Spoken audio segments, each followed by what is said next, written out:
Astrolojide ay düğümleri çok önemli bir konudur. Bugün de ele alacağımız konu Güney ay düğümü ve epigenetik geçişle atalarımızdan getirdiğimiz, mitokondrilerde taşıdığımız atalarımızdaki o hayat birikimlerinin, ruh parçalarının bizim hayatımıza yansımaları ve bunu daha çok bildiğiniz gibi karmik geçiş olarak anlatıyoruz ama aslında bazıları bunu karmik geçiş, yani önceki hayatında şöyle böyleydi şeklinde anlatırken ben biliyorsunuz bunu atalarımızdan geçen miraslar olarak sizlere aktarıyorum. Ve bununla ilgili de bizim gerçekten hem hayat tecrübelerimiz hem de danışan tecrübelerimizle çok sabit bir bilgi arkadaşlar. Bugün Güney ay düğümü konusundan bahsedeceğim. Güney ay düğümü konusundan neden bahsedeceğim? Çünkü Güney ay düğümü çok önemli bir gösterge astrolojide ve bu göstergenin bizim hayatımızdaki en büyük yansıması atalarımızdan getirdiğimiz ruhsal mirasları gösteriyor. Bu ruhsal miraslar kendi kendine oluşmuyor. Onlar bir takım hayat deneyimleri yaşıyorlar ve o yaşadıkları hayat deneyimlerini, olumlu ya da olumsuz sonuçlarını bir sonraki nesle aktarıyorlar. Aynı şekilde sizler de yaşadıklarınızı bir sonraki nesillere aktarıyorsunuz. Affedemediklerinizi, kin duyduklarınızı, nefret ettiklerinizi, hakkını yediklerinizi, ondan sonra yani tabii sizin hakkınız yeniliyorsa onlar da aktarılıyor. Onlar da kendi çocuklarına, torunlarına aktarıyor. Sizin hakkınız yenildiyse siz de bir manada alacaklı şeklinde bir zulüm gördüyseniz tabii ki aktarılıyor sonraki nesillere. Dolayısıyla evren action, reaction, yani etki tepki mekanizmasıyla çalışıyor. Ve şöyle bir bilgi vardır, hepiniz bilirsiniz. Hiçbir enerji yoktan var olmaz, var olan enerji yer değiştirir denir. Buna termodinamiğin ikinci kanunu denilir. Termodinamiğin ikinci kanunu arkadaşlar metafizik yasalarda da devam ediyor. Yani metafizik yasalar dediğimde ruhsal alemde de aynı enerji mekanizması sistemi çalışıyor. Dolayısıyla yaptığımız, ettiğimiz her türlü eylemin ve girişimin sonuçları var. Yani buna ne deniyor? Es-sebebi kel fail. Sebep olan yapan gibidir diye bir cümle vardır, bilirsiniz. İşte bazen ona sebep olursunuz, bazen siz iyiliğe sebep olursunuz ve iyilik sonuçları doğabilir. Bazen kötülüğe sebep olursunuz, kötülük sonuçları doğabilir. Bu etkiler sizin ve diğer bir kişinin hayatında meydana geliyorsa bu bireysel bir etki tepki mekanizması iken yaptığınız bir eylem toplumsal normda kitleleri bozabilecek bir sıkıntıya sebep oluyorsa bu da daha çok böyle karmik, darmik dediğimiz daha böyle kitlesel bir problemlerin tetikleyen kişilerden bir tanesi oluyorsunuz. Ve bunların ihaleleri arkadaşlar kişinin kendisinden sonraki nesillerine sirayet ediyor. Örneğin bir harita ele aldınız. İşte bir doğum haritası var elinizde. O doğum haritasında Güney ay düğümü sizin geçmişte atalarınızdan getirdiğiniz birikimleri gösteriyor. Ne getirdiniz, ne götürdünüz? İşte karmik astrolojide genellikle Güney ay düğümü ASC çizgisine alınaraktan hesaplamalar, kitaplamalar yapılıp bakılabiliyor. Ama aslında orada sizin atalarınızdan getirdiğiniz bir takım enerjileri siz belli bir yaşa kadar bir sermaye olarak kullanabiliyorsunuz. İşte bu pozitif noktalardaki kısımlarını kullanabiliyorsunuz. Belli bir yaştan sonra da artık diyor ki hayat, artık bu Güney ay düğümü faslı senin için bitti. Biz sana krediyi verdik. Artık diyor ödeme zamanı. İşte sizin burada atadan getirdiğiniz o miras sizin atalarınızda, örneğin olumsuz noktada baktığımızda bir intihar vakası olsun. Yani atalarınızdan birisi intihar etti. Genellikle atalarından birisi intihar eden kişilerin doğum haritalarında mesela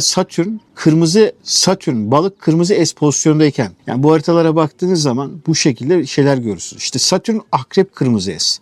Yani atada bir cinayet, kıskançlık, cinsellik, bununla ilgili işte Müge Anlı mevzusuna konular gibi bir takım durumlar olabiliyor. Tabii dedelerin, ninelerin hayatlarında bu tarz şeyler oluyor. Savaşlarla ilgili toplumlarda da Mars mesela, Mars kırmızı S ya da Mars yengeç.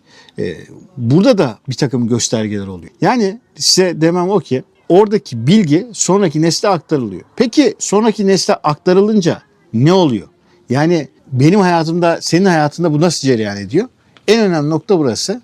Örneğin Satürn balık kırmızı S pozisyonda doğduysan sen kendi hayatının kıymetini bilmezsin. Kendini feda edersin.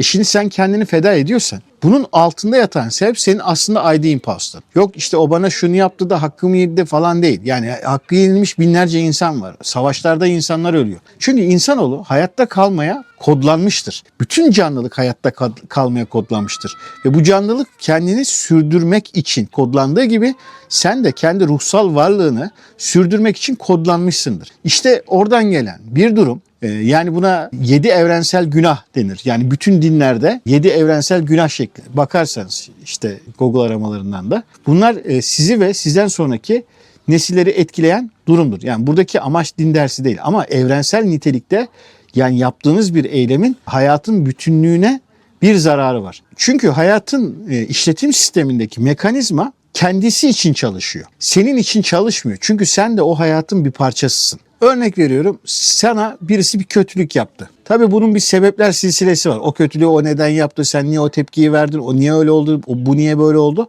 Bir konu var ortada. Ama burada bahsettiğim şey şu. Yani birisine beddua edersiniz. İşte dersiniz ki Allah'ım bu bana şunu yaptı falan. Sen onun gününü göster, sen onunla şunlarını al, onu şöyle et böyle et dediniz, tamam mı? Bu yapacağınız şey çok bir işe yaramayacaktır ki bu duanız kabul olsa bile bu işteki ilk sorgu size gelecektir. Önce siz bir hesap verirsiniz. Ağzınızdan burnunuzdan gelir. Ve karşınızdaki kişide bir anormallik olacaksa da o size gösterilmez. Kendi nefsinize pay çıkarmayın diye. Yani böyle bir sistem var.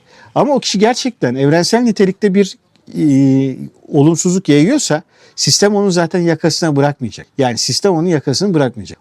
Ondan sonraki nesillerine kadar bu devam ede giden bir durum oluyor. Şimdi senin şimdiki hayatında geçmiş atalarının yaptıklarına baktığımızda işte senin hayatındaki o kilitlenmişlikler ne oldu ne bitti konuları genellikle işte oradaki Güney Ay düğümü artı işte gezegenlerin retro hareketleriyle olan konularda ön plana çıkar. Ve sen genellikle o konularda kırmızı red flags'ındır yani ve bir türlü oradaki kilitlenmişliklerden çıkamazsın.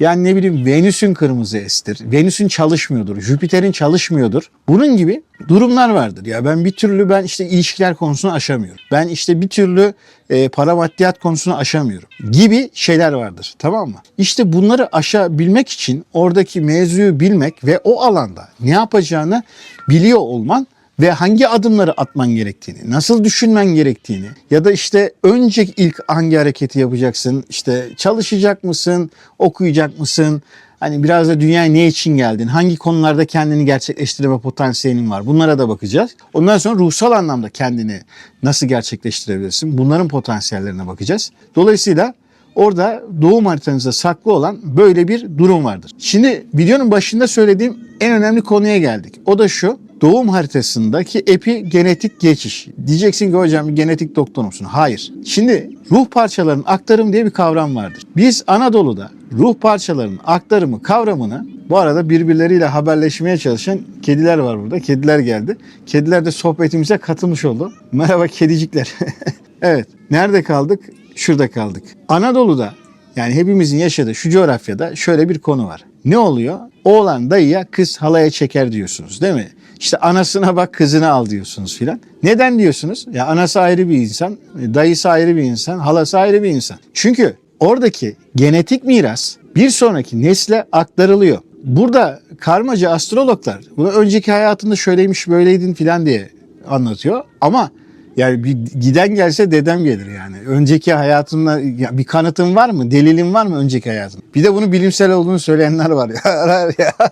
Yani onları dinliyorum ben çok gülüyorum. Ama bilimsel olan bir şey var. O da şu ki mitokondriler aracılığıyla sizin anneannenizden, dedenizden gelen o bilgiler o mitokondride sonraki nesillere bilgi olarak taşınıyor.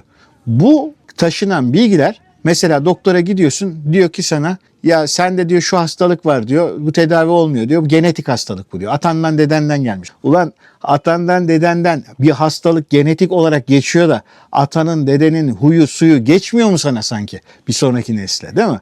İşte burada o atanın dedenin huyu suyu da sonraki nesle bu şekilde mitokondrilerden sonraki nesle aktarılıyor. Onun yaşadığı olaylara verdiği tepkiler, sebep olduğu olumluluklar, olumsuzluklar da geçiyor. Peki sana neden ihale ediliyor?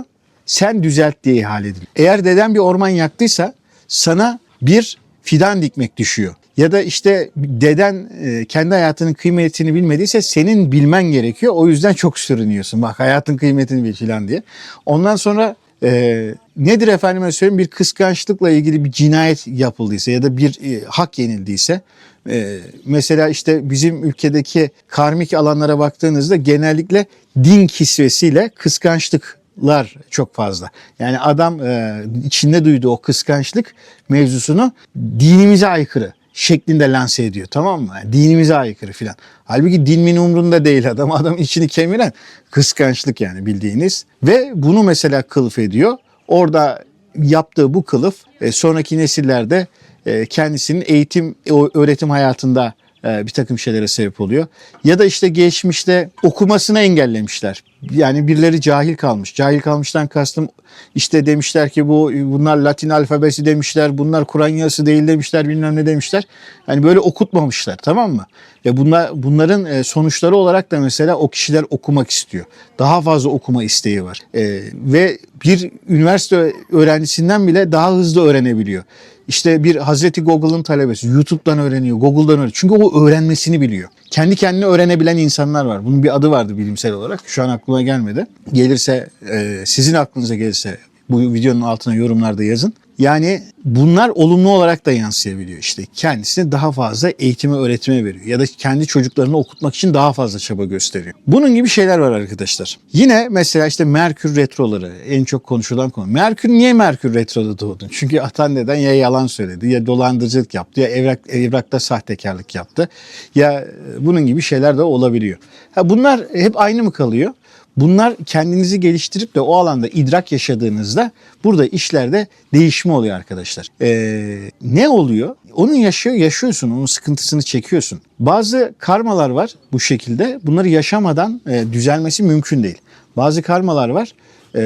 Bunların da dediğim gibi idrak seviyesini yükselterek size alabileceğiniz zararları azaltıyorsunuz. Yine oradaki kilitlenmişlikleri aşabiliyorsunuz. Bununla ilgili çalışmalar var. İşte bazı bilinçaltı çalışmaları var. Benim de yaptığım çalışmalar var. Bazen danışanlarıma yaptığım, bazen danışanlarıma önerdiğim çalışmalar var. Bunun haricinde bir de işte bu karmik bağ kesme muhabbeti var. Karmik bağ kesilmez arkadaşım. Yani karmik, o bahsettiğim bağın kesildiğinde sen olmaman gerekiyor dünyaya. Ama en azından orada bağı kesmek değil de o bağlarla ilgili yaşadığın ve yaşıyor olduğun olaylara vereceğin tepkileri değiştirdiğinde, yani başka bir tabirle idrak seviyesi, oradaki akışta değişim oluyor. Örnek veriyorum. Normalde çok sinirli bir insansın. Asabisin. Normalde bir olay çıkacak, kavga çıkacak, kendine işte karakolda olacaksın. Ama orada ya sabır dersin, tamam mı? Kavga etmiyorum dersin, tamam dersin. Bakalım dersin. Bugün sen kazan. Ne olur biliyor musun? Çok büyük bir olay önlenir orada. Yani bunun gibi durumlar vardır. Evet, bu konuyla ilgili bir kitap var. Ruh parçalarının aktarımı. Kitabın adı bu değil. Yani bu konuyu ele alan başlı başına bir kitap var. Kitabın adını bu videonun altındaki yorumlara yazarım.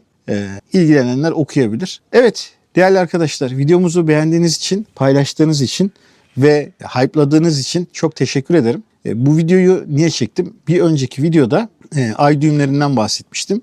Ay düğümlerine bir de bu kısmından size bahsettim. Eğer siz de işte ay düğümü burçlarda ne anlama geliyor şeklinde merak ettiğiniz şeyler varsa yorumlara yazabilirsiniz. Onların da videolarını çekeriz. Sonraki bölümlerde görüşmek üzere.